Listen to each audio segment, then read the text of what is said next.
Rahim the topic of today's discussion is point number 58, जिसमें हम pulse pressure के बारे में पढ़ेंगे कि जो स्ट्रोक वॉल्यूम होता है वो इंक्रीज़ हो जाता है जब आपका पल्स प्रेशर ज़्यादा होता है। तो पल्स प्रेशर हमने पढ़ा था कि जब सिस्टोलिक प्रेशर में से हम डायस्टोलिक प्रेशर को माइनस कर देते हैं तो उसको हम पल्स प्रेशर कहते हैं। जो पल्स प्रेशर है वो बढ़ जाता है तो आपका साथ स्ट्रोक वॉल्यूम भी इंक्रीज़ कर जाता है। जब पल्स प्रेशर इंक्रीज़ करेगा तो साथ आपका स्ट्रोक वॉल्यूम भी बढ़ जाता है। अब सबसे पहले हम पढ़ते हैं पल्स प्रेशर क्या होता है। पल्स प्रेशर का मतलब होता है कि आप सिस्टोलिक प्रेशर में से डायस्टोलिक प्रेशर को माइनस कर देते हो। नॉर्मल जो आपका पल्स प्रेशर होता है वो 40 मिलीमीटर ऑफ मर्करी होता है, क्योंकि जो आपका नॉर्मल सिस्टोलिक ब्लड प्रेशर है वो आपका 120 मिलीमीटर ऑफ मर्करी है और जो डायस्टोलिक ब्लड प्रेशर है वो आपका 80 मिलीमीटर ऑफ मर्करी होता है। तो 120 में से 80 को माइनस करते हैं तो 40 आपका नॉर्मल पल्स प्रेशर होता है। जो पल्स प्रेशर होता है वो आपकी स्ट्रोक वॉल्यूम के डायरेक्टली प्रोपोर्शनल होता है। तो जब पल्स प्रेशर ज़्यादा होगा तो स्ट्रोक वॉल्यूम भी ज़्यादा होगा, जब पल्स प्रेशर कम होगा तो आपका स्ट्रोक वॉल्यूम भी कम होगा। और ये इन्वर्सली प्रोपोर्शनल होता है आपके आर्टीरियल कॉम्प्लायंस की। जब आपकी आर्टीरियल कॉम्प्लायंस ज़्यादा हो जाती है तो आपका पल्स प्रेशर कम हो जाता है, और जब आर्टीरियल कॉम्प्लायंस कम हो जाती है तो पल्स प्रेशर ज़्यादा हो जाता है। जो मोस्ट इंपॉर्टेंट डिटर्मिनेंट होता है ना पल्स प्रेशर का, वो स्ट्रोक वॉल्यूम ही होता है, जो कि डायरेक्टली प्रोपोर्शनल है पल्स प्रेशर के। जब आपकी कैपेसिटेंस डिक्रीज़ करती है, जैसे कि जब एजिंग स्टार्ट हो जाती है तो उसकी वजह से आपका पल्स प्रेशर इंक्रीज़ कर जाता है। ठीक है, जब कैपेसिटेंस डिक्रीज़ करती है, जैसे कि जब एजिंग प्रोसेस स्टार्ट होता है तो आपका जो पल्स प्रेशर है वो बढ़ जाता है। अब एग्जांपल्स दी हैं कि इंक्रीज़ पल्स प्रेशर किन कंडीशंस में होता है और डिक्रीज़ पल्स प्रेशर किन कंडीशंस में होगा। सबसे पहले तो हम पढ़ते हैं कि इंक्रीज़ पल्स प्रेशर कब होता है। ओल्ड एज के अंदर आपका पल्स प्रेशर बढ़ जाता है। हाइपरथायरॉयडिज्म वालों के अंदर पल्स प्रेशर बढ़ जाता है। एओर्टिक रिगर्जिटेशन के अंदर बढ़ जाता है। एओर्टिक स्टिफनिंग के अंदर बढ़ जाता है। एओर्टिक स्टिफनिंग की क्या होता है, जो एल्डरली पेशेंट्स होते हैं ना उनका एओर्टा स्टिफ हो जाता है, क्योंकि एजिंग हो रही है, आपकी वेसल्स जो हैं वो डैमेज हो रही हैं, ये उसमें एजिंग का प्रोसेस आ रहा है, जिसकी वजह से आपका एओर्टा स्टिफ हो जाता है। तो उनको आइसोलेटेड सिस्टोलिक हाइपरटेंशन होती है एल्डरली के अंदर। और ऑब्स्ट्रक्टिव स्लीप एपनिया वाले पेशेंट्स के अंदर सिम्पैथेटिक टोन ज़्यादा हो जाने की वजह से या एक्सरसाइज के अंदर भी आपको पल्स प्रेशर आपका ज़्यादा हो जाता है। लेकिन जो एक्सरसाइज के अंदर आपका पल्स प्रेशर ज़्यादा होता है वो ट्रांजिएंटली होता है, थोड़ी देर के लिए होगा, जब आप रेस्ट करोगे तो वो ठीक हो जाएगा। अब सबसे पहले आ गया हमारे पास कि जो आपका पल्स प्रेशर ज़्यादा हो रहा है वो ओल्ड एज के अंदर ज़्यादा होता है, हाइपरथायरॉयडिज्म के अंदर ज़्यादा होता है, एओर्टिक स्टेनोसिस के अंदर ज़्यादा होता है, और जब आपकी एओर्टा की स्टिफनिंग हो जाती है ओल्ड एज वाले पेशेंट्स के अंदर जिनको आइसोलेटेड सिस्टोलिक ब्लड प्रेशर आपको मिलता है इंक्रीज़ हुआ तो उसमें आपको, और साथ ऑब्स्ट्रक्टिव स्लीप एपनिया के अंदर हो जाता है, क्योंकि ऑब्स्ट्रक्टिव स्लीप एपनिया के अंदर आपकी सिम्पैथेटिक टोन ज़्यादा हो जाती है, तो उसकी वजह से आपका पल्स प्रेशर ज़्यादा हो जाता है। और एक्सरसाइज के अंदर जब आप ट्रांसिएंटली एक्सरसाइज के अंदर भी आपका पल्स प्रेशर बढ़ जाता है। अब हम पढ़ते हैं पल्स प्रेशर डिक्रीज़ कब होता है। जो पल्स प्रेशर डिक्रीज़ होता है एओर्टिक स्टीनोसिस के अंदर, कार्डियोजेनिक शॉक के अंदर, कार्डिक टेम्पनाट के अंदर आपका पल्स प्रेशर डिक्रीज़ कर जाता है, और एडवांस हार्ट फेलियर के अंदर भी आपका पल्स प्रेशर डिक्रीज़ कर जाता है। हार्ट फेलियर वाले पेशेंट्स के अंदर पल्स प्रेशर डिक्रीज़ कर जाता है, एओर्टिक स्टीनोसिस वाले पेशेंट्स के अंदर पल्स प्रेशर डिक्रीज़ कर जाता है, कार्डियोजेनिक शॉक वाले पेशेंट्स के अंदर पल्स प्रेशर डिक्रीज़ कर जाता है, और कार्डिक टेम्पनाट वाले पेशेंट्स के अंदर भी पल्स प्रेशर डिक्रीज़ कर जाता है। नेक्स्ट दिया है मीन आर्टीरियल प्रेशर। जो मीन आर्टीरियल प्रेशर होता है ये आपका 2/3 diastolic pressure plus 1/3 systolic pressure को हम मीन आर्टीरियल प्रेशर कहते हैं। मीन आर्टीरियल प्रेशर को कैलकुलेट करने का फॉर्मूला होता है कि हम डायस्टोलिक प्रेशर के अंदर 1/3 ऑफ पल्स, ठीक है, 1/3 ऑफ पल्स प्रेशर को हम ऐड कर देते हैं डायस्टोलिक प्रेशर के अंदर। नॉर्मल आपका डायस्टोलिक प्रेशर 80 होता है, नॉर्मल आपका जो पल्स प्रेशर होता है वो 40 होता है, तो 40 को हम डिवाइड करेंगे 3 और फिर उसके अंदर 80 को हम ऐड कर देंगे। जो 1/3 आपने पल्स प्रेशर को लेना होता है मीन आर्टीरियल प्रेशर के लिए, या फिर आप 2/3 डायस्टोलिक प्रेशर और साथ 1/3 सिस्टोलिक प्रेशर लोगे तो आपका मीन आर्टीरियल प्रेशर आ जाता है। तो नॉर्मली आपका क्या होगा, 93.3 मिलीमीटर ऑफ मर्क्यूरी आपका मीन आर्टीरियल प्रेशर होना चाहिए। मीन आर्टीरियल प्रेशर का एक और फॉर्मूला भी है जिसमें हम कार्डिक आउटपुट को मल्टीप्लाई करते हैं टोटल पेरिफेरल रेजिस्टेंस के साथ। मीन आर्टीरियल प्रेशर के हम कार्डिक आउटपुट को मल्टीप्लाई कर देते हैं टोटल पेरिफेरल रेजिस्टेंस के साथ। अब आता है कार्डिक आउटपुट। जो कार्डिक आउटपुट होता है वो बेसिकली आपका stroke volume into heart rate होता है। आपके हार्ट का आउटपुट कितना है, कार्डिक आउटपुट कितना है, कितना ब्लड निकल रहा है, वो डिपेंड करता है आपके स्ट्रोक वॉल्यूम पे और हार्ट रेट के ऊपर, कि हार्ट रेट क्या है और स्ट्रोक वॉल्यूम कितना है। तो stroke volume into heart rate आपका कार्डिक आउटपुट होता है। जब आप एक्सरसाइज कर रहे होते हो, जब आपकी एक्सरसाइज की अर्ली स्टेज होती है तो कार्डिक आउटपुट आपका हार्ट रेट ज़्यादा करा के और स्ट्रोक वॉल्यूम को ज़्यादा करा के मेंटेन होता है। जब आप एक्सरसाइज की लेट स्टेजेस होती है तो उसके अंदर कार्डिक आउटपुट आपका सिर्फ और सिर्फ हार्ट रेट ज़्यादा करा के मेंटेन होता है। अब एक्सरसाइज के अंदर जब आप एक्सरसाइज स्टार्ट करते हो ना तो आपकी टोटल पेरिफेरल रेजिस्टेंस, आपका सबसे पहले आपका जो हार्ट रेट ज़्यादा होगा कार्डिक आउटपुट मेंटेन करने की जब आपकी स्टार्ट होती है एक्सरसाइज, तो और साथ आपका स्ट्रोक वॉल्यूम भी ज़्यादा हो जाता है। फिर जब आप लेट फेजेस में जाते हो एक्सरसाइज की या काफ़ी देर हो चुकी होती है आपको एक्सरसाइज करते हुए, तो आपका कार्डिक आउटपुट सिर्फ और सिर्फ हार्ट रेट ज़्यादा करके मेंटेन होता है। अब आता है स्ट्रोक वॉल्यूम। स्ट्रोक वॉल्यूम क्या होता है, ये वो वॉल्यूम ऑफ ब्लड होता है जो आपके हर बीट के साथ आपके वेंट्रिकल से बाहर निकलता है, ठीक है। वो वॉल्यूम ऑफ ब्लड जो आपके वेंट्रिकल्स इजेक्ट करते हैं ईच बीट के ऊपर, उसको हम स्ट्रोक वॉल्यूम कहते हैं। एक दफ़ा जब हार्ट कॉन्ट्रैक्ट करता है, जो वॉल्यूम ऑफ ब्लड आपके वेंट्रिकल से निकलेगा वो आपका स्ट्रोक वॉल्यूम होगा। इसको हम एक इक्वेशन से एक्सप्रेस करते हैं। स्ट्रोक वॉल्यूम का मतलब होता है कि आप एन डायस्टोलिक वॉल्यूम में से आप एन सिस्टोलिक वॉल्यूम को माइनस कर देते हो। अब स्ट्रोक वॉल्यूम कब कब ज़्यादा हो जाता है, हमने पहले भी पढ़ा कि जो स्ट्रोक वॉल्यूम होता है वो आपके पल्स प्रेशर के डायरेक्टली प्रोपोर्शनल होता है। तो जिन जिन कंडीशंस के अंदर आपका पल्स प्रेशर ज़्यादा होगा उस उन कंडीशन के अंदर आपका अल्टीमेटली स्ट्रोक वॉल्यूम भी ज़्यादा हो जाएगा।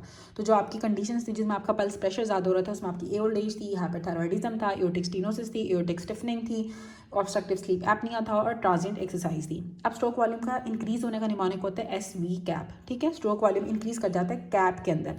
कैप निमोनिक है सबसे पहले कि जब आपकी कॉन्ट्रैक्टिलिटी हार्ट की ज़्यादा हो जाती है, जैसे कि एंजाइटी वाले पेशेंट्स के अंदर जब आप एक्सरसाइज कर रहे होते हैं।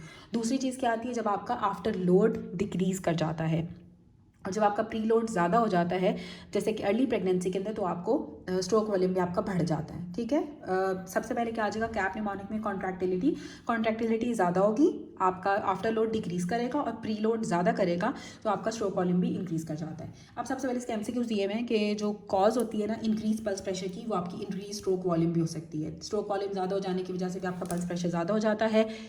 जब एक्स्ट्रा सिस्टली होगी वॉल्यूम में क्या होता है कि जब आपका पल्स प्रेशर ज़्यादा होगा तो आपका स्ट्रोक वॉल्यूम भी ज़्यादा हो जाएगा। जब आप एक्स्ट्रा सिस्टली होती है, जब आप ड्यूरिंग एक्स्ट्रा सिस्टली, जब आपकी एक्स्ट्रा सिस्टली होती है तो पल्स प्रेशर आपका डिक्रीज़ कर जाता है क्योंकि आपका स्ट्रोक वॉल्यूम डिक्रीज़ कर रहा होता है। एक्स्ट्रा सिस्टली के अंदर आपका पल्स प्रेशर डिक्रीज़ कर जाता है क्योंकि आपका स्ट्रोक वॉल्यूम कम हो रहा होता है। ये इस तरह से भी आता है कि एक ECG कराई है, उसके ऊपर आपको वेंट्रिकुलर एक्स्ट्रा सिस्टली मिली है। ECG के ऊपर अगर आपकी वेंट्रिकल्स की एक्स्ट्रा सिस्टली मिले, जो नेक्स्ट नॉर्मल वेंट्रिकुलर कॉन्ट्रैक्शन होगी जो कि होती है एक्स्ट्रा सिस्टली के बाद, उसमें हमें क्या होगा, उसका पल्स प्रेशर इंक्रीज़ कर जाता है क्योंकि उसकी वेंट्रिकल्स की कॉन्ट्रैक्टिलिटी इंक्रीज़ कर गई है। इंपॉर्टेंट ये है कि अगर तो ड्यूरिंग एक्स्ट्रा सिस्टली की बात होगी तो आपका पल्स प्रेशर डिक्रीज़ कर जाएगा, डिक्रीज इन स्ट्रोक वॉल्यूम की वजह से। लेकिन अगर एक्स्ट्रा सिस्टली के बाद जो नेक्स्ट वाली आपकी बीट है या जो नेक्स्ट वेंट्रिकुलर कॉन्ट्रैक्शन है उसमें आपका पल्स प्रेशर ज़्यादा हुआ होगा क्योंकि आपका वेंट्रिकल्स की कॉन्ट्रैक्टिलिटी इंक्रीज़ कर गई है। तो जो आफ्टर एक्स्ट्रा सिस्टली होगी उसमें आपका पल्स प्रेशर ज़्यादा होगा और आपकी कॉन्ट्रैक्टिलिटी ऑफ वेंट्रिकल ज़्यादा हो जाने की वजह से। लेकिन ड्यूरिंग एक्स्ट्रा सिस्टली आपका पल्स प्रेशर डिक्रीज़ कर जाता है क्योंकि आपका स्ट्रोक वॉल्यूम भी डिक्रीज़ करता है। स्ट्रोक वॉल्यूम इंक्रीज़ हो जाता है लेकिन आपकी टोटल पेरिफेरल रेजिस्टेंस नहीं होगी, ना ही आपका डायस्टोलिक प्रेशर इंक्रीज़ होगा। तो इसमें क्या इफेक्ट होगा कि पल्स प्रेशर और मीन आर्टेरियल प्रेशर भी आपके रेज्ड हो गए हैं। ठीक है, तो जब आपका स्ट्रोक वॉल्यूम तो इंक्रीज़ हुआ है लेकिन आपकी टोटल पेरिफेरल रेजिस्टेंस भी इंक्रीज़ नहीं हुई, आपका डायस्टोलिक प्रेशर भी इंक्रीज़ नहीं हुआ, तो क्या इफेक्ट होगा कि आपका पल्स प्रेशर और मीन आर्टेरियल प्रेशर रेज हो गया है। अब इस तरह से भी आता है कि जब आपका स्ट्रोक वॉल्यूम बढ़ जाता है, साथ अगर आपकी पेरिफेरल रेजिस्टेंस भी चेंज नहीं हुई है, आपकी कैपेसिटेंस भी चेंज नहीं हुआ है, तो इसका मतलब क्या होगा कि आपका पल्स प्रेशर इंक्रीज़ कर जाएगा और साथ आपका मीन आर्टेरियल प्रेशर भी ज़्यादा हो जाएगा। स्ट्रोक वॉल्यूम ज़्यादा हुआ लेकिन टोटल पेरिफेरल रेजिस्टेंस भी कोई चेंज नहीं हुई, आपका डायस्टोलिक प्रेशर भी चेंज नहीं होगा, तो इस तरह के लोगों के अंदर मीन आर्टेरियल प्रेशर बढ़ जाता है और साथ उनका पल्स प्रेशर भी बढ़ जाता है। जो आपकी एक्स्ट्रा सिस्टोलिक बीट होती है या आपकी जो एक्स्ट्रा सिस्टली होती है, जो एक्स्ट्रा सिस्टोलिक बीट होती है उसमें आपका पल्स प्रेशर डिक्रीज़ कर जाता है क्योंकि आपका स्ट्रोक वॉल्यूम कम हो जाता है ड्यूरिंग रेस्ट। ठीक है, ड्यूरिंग रेस्ट क्या होगा कि एक वेल ट्रेन एथलीट था, उसका जो है वो स्ट्रोक वॉल्यूम ज़्यादा होगा। ठीक है, अगर आपके ऑप्शंस में दिया हुआ हो तो आपने स्ट्रोक वॉल्यूम को ज़्यादा करेक्ट करना है as compare to cardiac output. Rest के ऊपर भी जो एथलीट्स होते हैं उनका स्ट्रोक वॉल्यूम ज़्यादा होता है।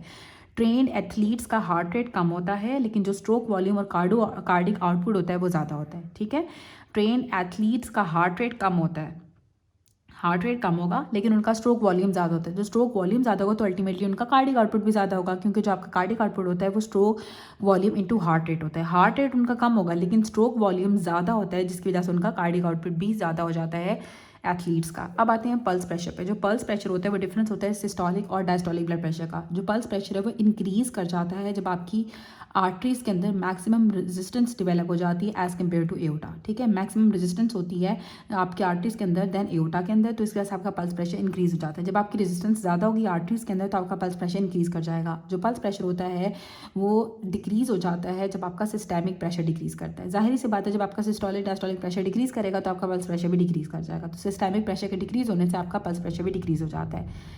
जो हाईएस्ट पल्स प्रेशर होता है वो हमें फेमरल आर्टरी के अंदर मिलता है। सबसे ज़्यादा जो पल्स प्रेशर होगा वो हमें फेमरल आर्टरी के अंदर मिलता है। जो पल्स वेव वेलोसिटी होती है उसे हम यूज़ करते हैं ब्लड फ्लो को डिटेक्ट करने में जो आपके एक्सट्रीमिटीज़ में जा रहा होता है। एक्सट्रीमिटीज़ के ब्लड फ्लो को डिटेक्ट करने के लिए हम पल्स वेव वेलोसिटी को यूज़ करते हैं। वेव वेलोसिटी होती है ना, ये आपकी आर्टीरियल स्टिफनेस के बारे में बताती है और ये इंडिपेंडेंट प्रेडिक्टर होती है कार्डियोवास्कुलर रिस्क का। हम कैरोटिड और जो फेमरल पल्सेस प्रेशर होते हैं उनको मुहैया करते हैं और उसके बाद उनमें टाइम डिले होता है दोनों के दरमियान में, उसको हम पढ़ते हैं मीन आर्टीरियल प्रेशर। जो मीन आर्टीरियल प्रेशर है वो हमने पहले भी पढ़ा था कि कार्डिक आउटपुट को जब हम टोटल पेरिफेरल रेजिस्टेंस से मल्टीप्लाई करेंगे तो हमारे पास मीन आर्टीरियल प्रेशर आ जाता है। मीन आर्टीरियल प्रेशर हमें डायस्टोलिक प्रेशर में से जब हम 1/3 पल्स प्रेशर को ऐड करेंगे तो भी हमें मीन आर्टीरियल प्रेशर मिल जाता है, या अगर हम 2/3 डायस्टोलिक प्रेशर में 1/3 सिस्टोलिक प्रेशर को ऐड करेंगे तो भी हमारे पास मीन आर्टीरियल प्रेशर आ जाता है। स्ट्रोक वॉल्यूम आपका इंक्रीज कर जाता है और जब अगर आपकी टोटल पेरिफेरल रेजिस्टेंस नॉर्मल है, स्ट्रोक वॉल्यूम आपका बढ़ गया और आपका डायस्टोलिक प्रेशर भी नॉर्मल है, तो इसका मतलब है कि क्या होगा, आपका मीन आर्टीरियल प्रेशर बढ़ जाएगा। ठीक है, स्ट्रोक वॉल्यूम ज़्यादा हो गया लेकिन आपका टोटल पेरिफेरल रेजिस्टेंस भी नॉर्मल है, आपका डायस्टोलिक प्रेशर भी नॉर्मल है, तो क्या होगा, आपका मीन आर्टीरियल प्रेशर भी ज़्यादा हो जाएगा। जो ब्लड फ्लो होता है टिश्यूज़ का वो मेंटेन होता है मीन आर्टीरियल प्रेशर से। ब्लड फ्लो टिश्यूज़ का मीन आर्टीरियल प्रेशर से ही मेंटेन होता है। जो मेन सर्कुलेटरी ड्राइव होती है ब्लड फ्लो की वो मीन आर्टीरियल प्रेशर होती है। मीन आर्टीरियल प्रेशर से ही आपके टिश्यूज़ का ब्लड फ्लो मेंटेन होता है और जो सर्कुलेटरी ड्राइव है ना ब्लड की, वो भी मीन आर्टीरियल प्रेशर की वजह से ही होती है। कार्डिक आउटपुट है right side of the heart का, वो क्या होती है, what percentage of cardiac output है the left side of the heart. जो कार्डिक आउटपुट होता है आपके right side of the heart का, वो किस परसेंटेज के ऊपर होता है of the cardiac output of the left side of the heart, तो 100% होता है। जो कार्डिक आउटपुट होता है जब इसको हम डिवाइड करते हैं हार्ट रेट से तो हमें स्ट्रोक वॉल्यूम मिल जाता है। हमने पढ़ा कि जो कार्डिक आउटपुट होता है वो stroke volume into heart rate. ठीक है, तो जब हम स्ट्रोक वॉल्यूम हमें मिलता है जब हम कार्डिक आउटपुट को हार्ट रेट से डिवाइड कर देते हैं। अब एक पर्सन है वो 4th फ्लोर तक गया है स्टेयर्स के थ्रू और उसका कार्डिक आउटपुट इंक्रीज़ हो गया क्योंकि उसका प्री लोड बढ़ गया है। ठीक है, प्री लोड ज़्यादा हो जाने की वजह से अगर वो स्टेयर से 4th फ्लोर पे जाएगा तो उसका कार्डिक आउटपुट बढ़ जाएगा और इसका प्री लोड इंक्रीज़ होने की वजह से उसका कार्डिक आउटपुट बढ़ गया है। जो बेस्ट इंडेक्स होता है आफ्टर लोड का वो ब्लड प्रेशर होता है। ठीक है, आफ्टर लोड का जो बेस्ट इंडेक्स है वो ब्लड प्रेशर है। आफ्टर लोड का बेस्ट इंडेक्स जो है वो आपका ब्लड प्रेशर है। प्री लोड होता है हार्ट का, उसका जो बेस्ट इंडेक्स होता है वो लेफ्ट वेंट्रिकुलर का एंड डायस्टोलिक वॉल्यूम होता है। एंड डायस्टोलिक वॉल्यूम आपका बेस्ट इंडिकेटर है या बेस्ट इंडेक्स है प्री लोड ऑन हार्ट का, और आफ्टर लोड के लिए हम ब्लड प्रेशर लेते हैं। जो कार्डिक आउटपुट होता है इसको हम मुहैया करते हैं डाई डाइल्यूशन मेथड से, और जो डाई हम यूज़ करते हैं उसको मुहैया करने के लिए हम एओर्टा में डालते हैं। ठीक है, तो डाई को हम मुहैया करते हैं एओर्टा के अंदर। कार्डिक आउटपुट को मुहैया करने के लिए हम डाई डाइल्यूशन मेथड को यूज़ करते हैं और डाई को हम एओर्टा में डाल के मुहैया करते हैं। जो एंड डायस्टोलिक लेंथ अगर आपकी कांस्टेंट होगी तो कार्डिक आउटपुट आपका कैसे इंक्रीज़ होगा, आपके हार्ट रेट को इंक्रीज़ करके। अगर आपकी जो एंड डायस्टोलिक लेंथ कांस्टेंट है, ठीक है, एंड डायस्टोलिक लेंथ कांस्टेंट है, आप कार्डिक आउटपुट को कैसे इंक्रीज़ कर सकते हो, हार्ट रेट को ज़्यादा करके हम कार्डिक आउटपुट को ज़्यादा कर सकते हैं। डाई जो कि हम during dilution method indicated dilution method use करते हैं, इसको मुहैया करते हैं हम कार्डिक आउटपुट को। डाई जो होता है वो आपका कार्डियो ग्रीन डाई होता है। डाई का नाम कार्डियो ग्रीन होता है और एओर्टा के अंदर हम इसको मुहैया करते हैं डाई डाइल्यूशन मेथड के थ्रू या डाइल्यूशन मेथड के थ्रू कार्डिक आउटपुट को मुहैया करने के लिए।